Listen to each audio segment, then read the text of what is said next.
Bon début de semaine à tous, bienvenue à tous dans ce journal. Voici les titres. Affaire Farba Ngom et rapport de la CENTIF. Le ministre de la Justice Ousmane Diaye défend la légalité de la procédure. Réforme de service public, le ministre Olivier Boucal lance les concertations nationales. C'était tout pour les sommaires. Bonsoir et bienvenue à nouveau. Dans un contexte politique et judiciaire tendu, l'affaire impliquant le député de Takou-Walou, Farba Ngom, continue de susciter de vives réactions. Accusé de blanchiment d'argent sur la base d'un rapport de la cellule nationale de traitement des informations financières, le ministre de la Justice s'est exprimé sur le sujet. Vous notez une vice de procédure? Donc, c'est l'opposition quand même pour sa part qui... Vous savez, moi je ne vais pas entrer dans ces considérations. Nous sommes dans le cadre d'une procédure pénale. Vous le savez, la procédure dont vous parlez résulte d'un rapport de la CENTIF. Vous savez, les rapports de la CENTIF sont remis directement au procureur de la République. Directement. C'est dire donc que l'autorité politique que je représente quelque part dans le fonctionnement de la justice n'a absolument rien à y voir. Et au terme de la loi de 2004 sur le blanchiment des capitaux, le procureur de la République a l'obligation légale de saisir immédiatement le juge d'instruction. En l'espèce, c'est la qualité de la personne mise en cause et que vous venez de citer qui, évidemment, entraîne ces contraintes procédurales que nous nous efforçons de respecter justement pour préserver cette légalité qui nous préoccupe tant. Bon, cela dit, voilà, c'est ça. Levé de l'immunité de Farba Ngom, le député et président du groupe parlementaire de PASTEF a salué la démarche entreprise par l'Assemblée nationale concernant ce sujet qui a été voté par 130 députés. Aïb Dafé s'est félicité de cette procédure qui, selon lui, n'a pas été précipitée contrairement à ce qui se faisait. C'est de la cosmétique, c'est vraiment de faire du sensationnalisme, c'est de faire du viraillerisme. Parce que quand vous attendez la dernière étape, la séance plénière, quand les caméras sont braquées, vous dites que vous boycottez. Il fallait boycotter depuis le début, puisque eux-mêmes, ils sont paradoxaux, parce qu'ils ont participé à toutes les étapes. Ils ont participé à la réunion de bureau. Ils ont participé à la réunion de la conférence des présidents. Ils ont participé à la réunion de la commission des lois qui a mis en place, qui a proposé la commission ad hoc. Et ça a été fait à l'unanimité. Ils ont participé à la séance plénière qui a ratifié, qui a voté le projet de résolution portant création de la commission ad hoc à l'unanimité. Après cette séance plénière, ils ont participé à la réunion mettant en place le bureau de la commission ad hoc, à laquelle ils n'ont pas souhaité prendre part dans le bureau. Après cela, avec la convocation, ils ont participé à la réunion de la commission ad hoc. Pour attendre la dernière réunion quand les caméras sont braquées pour dire qu'on boycotte. Je dis qu'il faut qu'ils arrêtent de faire du cinéma, il faut qu'ils arrêtent d'être contradictoires.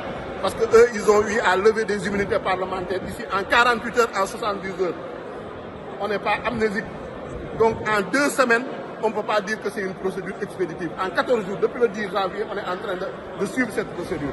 Et je vous ai rappelé toutes les étapes qu'on a suivies. Et on vous a rappelé toutes les diligences nécessaires pour communiquer les pièces qui sont stampées confidentielles, parce qu'en général, quand ces pièces sont communiquées, on ne les distribue même pas. On demande aux gens de les consulter sur place dans le bureau du président de la commission. Cette fois-ci, pour transparence, on a communiqué toutes les pièces. Maintenant, s'il y a des rapports de la CENTIF qu'ils veulent qu'on mette sur la place publique, ils n'ont qu'à aller, quand l'instruction sera ouverte, aller consulter ces rapports de la CENTIF. Parce que ces rapports-là, comme on l'a dit, Farba Ngom, dans ces infractions, il y en a pour certains, il est poursuivi comme auteur principal, d'autres pour complicité. Donc il y a d'autres citoyens qui sont cités dans ces rapports-là et qui ont droit à la présomption d'innocence. On ne doit pas, comme on l'a fait pour Ousmane Sonko, comme on l'a fait pour Khalifa Sall, quand on amène un dossier de demande de levée de l'immunité parlementaire, qu'on vous traîne dans la boue alors que vous n'êtes même pas encore entendu et que vous êtes présumé innocent. C'est ça qu'on a voulu défendre, la vie privée, les données à caractère personnel. Donc, pour ce cas-là, je pense qu'on ne peut pas parler de commande politique, c'est faire preuve de mauvaise foi. Donc, et en tout cas, nous espérons que la justice fera son travail, parce que les Sénégalais également souhaitent que ce pays soit géré dans la bonne gouvernance et souhaitent que nous, les élus, que nous nous soumettons aussi à la révision des comptes. Dans le même siège, lors de la plaidoirie, la présidente de Takoa le précise qu'il faut décider parce que l'Assemblée doit être juste et souverain et surtout une rupture comme promis. Au Sénégal, par ailleurs, Aïssata Tall Sall regrette ce qu'elle considère comme un acharnement sur leur collègue Farba Ngom. Le ministère de la condamnation, c'est le ministère de l'examen des faits. Le ministère de la justice, c'est celui de la balance qui pèse et qui suppose les faits. Avons-nous été justes avec notre collègue? Avons-nous pesé et supposé avant de prendre la décision? Bien sûr que non. Avons-nous été justes avec Farba Ngom lorsque nous stations sans dossier? Je le dis, je le répète et je le confirme. Oui, il m'a été transmis un dossier entre guillemets, 4 lettres de transmission sur des feuilles volantes. Si c'est ça un dossier, on est loin de l'idée qu'on se fait de notre mission. Un autre fait qui marque l'actualité dans ce journal, les concertations nationales pour un service public efficace et près des citoyens ont été initiées par le ministère de la fonction publique et de la réforme des services publics. Selon le ministre Olivier Buccal, la réforme du service public n'est pas seulement une exigence du gouvernement, une exigence du gouvernance pour une action. L'administration publique sénégalaise souffre de beaucoup de maux liés à des facteurs divers et variés, clairement soulignés à travers une série de rapports et de documents relatifs aux performances des services de l'État et à la satisfaction de préoccupations des usagers. Les derniers constats dressés dans la partie diagnostic du référentiel Sénégal 2050, rappelé récemment par le chef de l'État à l'occasion de la conférence des administrateurs et managers publics, porte notamment sur le chevauchement des missions de certains services, les lenteurs dans l'exécution des procédures et les défauts de qualité des prestations offertes aux usagers. C'est dans une convivialité de chaleur humaine et d'émotion que le ministère de la Famille et des Solidarités a tenu sa traditionnelle cérémonie de présentation de nouvelles. En cette année, la rencontre a été couplée avec la remise de décorations aux agents distingués par le président de la République, Bassirou Diomaye Faye, dans les différents ordres nationaux. À mon tour, je vous souhaite du fond du cœur, à vous tous, à vos familles, à vos proches, une bonne et heureuse année de paix, de santé, de réussite éclatante au plan professionnel et familial et une prospérité. En ma qualité de chef de famille, je rends grâce au Tout-Puissant d'avoir mis à ma disposition des ressources humaines de qualité qui allient compétences, loyauté, engagement et générosité. J'en profite pour féliciter chacune et chacun pour les avancées notoires réalisées quasiment dans tous les secteurs de notre département qui se distinguent par sa transversalité. Dans la sous-région en Guinée, ce samedi, les travaux de la 3e congrès national du parti s'est tenu par le PEDN, Parti de l'Espoir pour le développement national. Après un peu plus de 3 heures, les congressistes aboutissent à un renouvellement des instances sous le regard des représentants du ministère de l'administration du territoire et de la décentralisation. Le président Lansana Kouyaté a été de nouveau élu à la tête du parti. Premièrement, les décisions ont été approuvées hier au vote pour les congressistes qui étaient en salle. Sur 95 personnes, les 94 ont voté pour les réformes proposées. Il y a eu un vote contre. Donc ça, c'est pour hier. En ce qui concerne les organes, effectivement, le candidat Alseni Sekou Bangoura a été élu. Le candidat Mohamed Kaba Kouyaté a été élu au niveau de la corporation, c'est-à-dire le corps des métiers.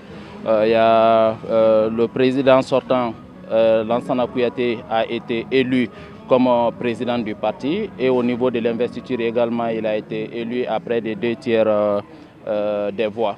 voilà la situation globale. Nous disons que c'est satisfaisant. La première attente, c'était l'attente des débats de fond. Nous en avons eu. C'était l'attente de démocratie, nous en avons eu. Mais aussi, c'était l'attente des symboles à poser.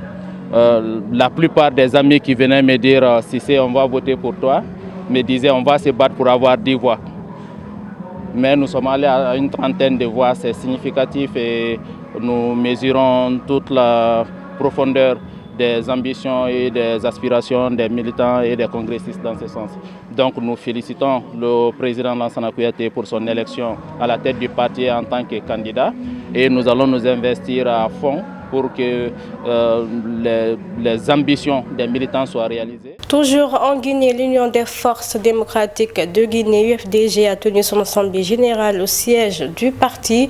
À cette occasion, Fodé Oussou Fofana s'est exprimé sur la tenue prochaine du congrès de l'UFDG. Il souligne par la même occasion tout homme ou toute femme exclu du parti ne peut être candidat. Je vous encourage vivement à vous préparer pour le prochain congrès. La direction nationale, avec le président, nous allons décider de la date du congrès. Vous serez informés de la date du congrès. Je crois que ce sera très très bientôt, je ne connais pas encore la date, mais on va faire le congrès. Et comme je vous ai dit, tout responsable du parti qui remplit des critères peut être candidat, électeur et éligible. Ne sont pas concernés tous ceux qui sont exclus, tous ceux qui ne sont pas de l'UFDG. En attendant là, tous ceux qui ne sont pas de l'UFDG ne peuvent pas être candidats. Nous là, on ne fera pas, il n'y a pas de désordre. Ceux qui ne sont pas concernés par le congrès de l'UFDG, c'est toute personne qui a été homme, femme, qui a été exclue du parti, ne peut pas être candidat. La reine de TikTok a dit oui à son prince charmant Fatou Ndiaye, qui est également appelée la reine du challenge, a épousé le chanteur Bassirou Ndiaye alias Bastion. Ce dernier a passé la bague au doigt de l'influenceuse vendredi dernier et leur amour est officialisé ce dimanche. Sport pour finir ce journal, le FC Barcelone a battu Valence ce dimanche lors de la 21e journée de Liga, 7 buts à 1, un succès sans rappel qui permet aux Catalans 3e au classement de se relancer après une série de mauvais résultats au championnat. C'est avec ce mot de sport que nous fermons ce journal. Merci à tous de l'avoir suivi. Passez un excellent moment en notre compagnie.